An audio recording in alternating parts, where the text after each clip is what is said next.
Hello and welcome what I like to call 60-second book recs, in which we talk about a book really quickly and I recommend it to you and then hopefully you go out and read it.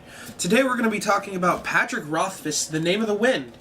Now, this book's really popular and a lot of you have probably already read it, but for those of you that haven't and are fans of the fantasy, and epic fantasy genre, this book is definitely for you.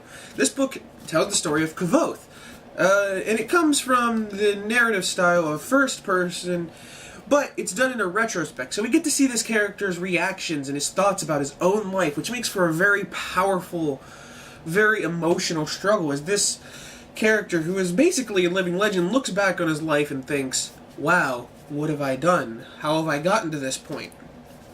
At the point in the story that we see him, he is already a broken and shattered individual. This story is, well, it's well put together. The word choice is great. Patrick Rothfuss obviously has a knack for vocabulary description, and if you're a fan of Joss Whedon and his treatment of women in a world, then Patrick Rothfuss' The Name of the Wind is definitely for you. Now, this book may seem a little bit long, coming in at around 700 pages. However, these pages are very easy to read and very easy to get through.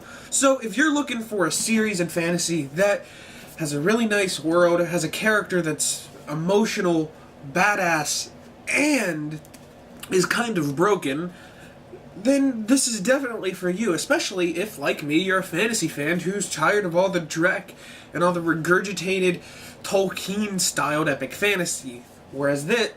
So, Patrick Rothfuss, The Name of the Wind, the Kingkiller Chronicle, as the series is properly called.